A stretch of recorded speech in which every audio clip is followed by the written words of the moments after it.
အားလုံးပဲမင်္ဂလာပါရှင်ကျမကတော့ဒေါက်တာအေးမွန်ခန့်ပဲဖြစ်ပါတယ်အခုနောက်ပိုင်းမှာဆိုလို့ရှိရင်တော့ကင်ဆာရောဂါတွေကအဖြစ်များလာတဲ့အတွက်ကြောင့်မလို့ကင်ဆာကိုကြိုတင်ကာကွယ်ဖို့နဲ့စောစောစီးသိပြီးတော့စစ်ဆေးဖို့အတွက်ကအရေးကြီးလာပြီပဲဖြစ်ပါတယ်ဒါကြောင့်မလို့ဒီနေ့မှာဆိုလို့ရှိရင်တော့အဖြစ်များတဲ့ကင်ဆာ၅မျိုးနဲ့သူတို့တွေကိုဘယ်လိုစစ်ဆေးလို့ရလဲဆိုတဲ့အကြောင်းလေးကိုဒီဗီဒီယိုလေးကနေတစ်ဆင့်မျှဝေပေးချင်ပါတယ်ရှင်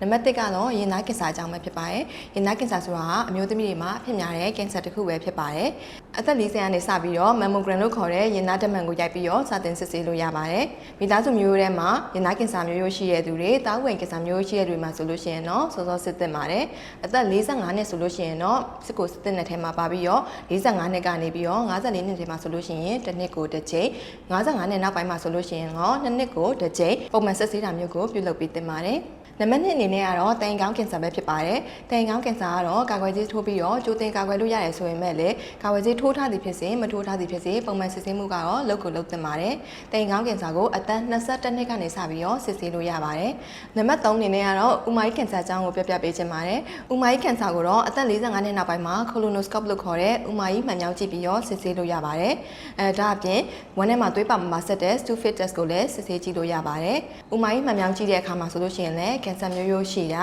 အရင်ကဦးလန်းချောင်းမှာ polyp လို့ခေါ်တဲ့အသက်ပိုးလေးတွေရှိနေတာကိုလိုက်ပြီးတော့ပြန်ကြည့်တဲ့အချိန်ကကွာနိုင်ပေမဲ့ပုံမှန်ကျန်းမာတဲ့လူတစ်ယောက်ဆိုလို့ရှိရင်တော့အသက်45နှစ်မှာတစ်ချိန်ကြည့်ထားမယ်ဆိုလို့ရှိရင်တော့နောက်10နှစ်နေရောမှတစ်ချိန်ထပ်ကြည့်လို့ရပါတယ်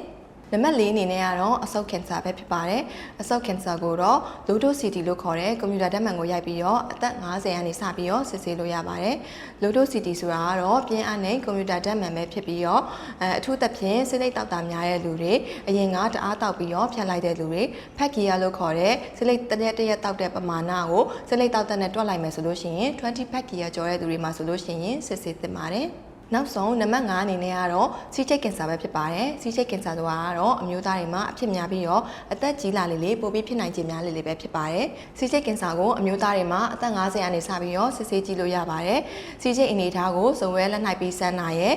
PSA လို့ခေါ်တဲ့စီးချိတ်ကင်ဆာဓာတ်ကိုသွေးရကနေစစ်တာမျိုးတွေကိုပြုလုပ်လို့ရပါတယ်ကင်ဆာရောဂါတွေကအမျိုးအစားပေါင်းများစွာရှိပေမဲ့ကင်ဆာတိုင်းကကြိုတင်စစ်ဆေးလို့မရပါဘူးအခုပြောပြခဲ့တဲ့ကင်ဆာ5မျိုးပါဆိုလို့ရှိရင်တော့ကြိုတင်စစ်ဆေးလို့ရပါတယ်စောစောစစ်လိုက်လို့ရောဂါမရှိဘူးဆိုလို့ရှိရင်လည်းစိတ်သက်သာရတယ်လို့ယောဂရှိနေရဆိုလို့ရှိရင်လည်းစောစောစီးကုသလိုက်လို့ရပါတယ်။ဒါကြောင့်မလို့ကင်ဆာယောဂါတွေကိုပုံမှန်အတိုင်းစစ်ဆေးကြဖို့လိုအပ်ပါတယ်လို့တိုက်တွန်းပါရစေရှင်။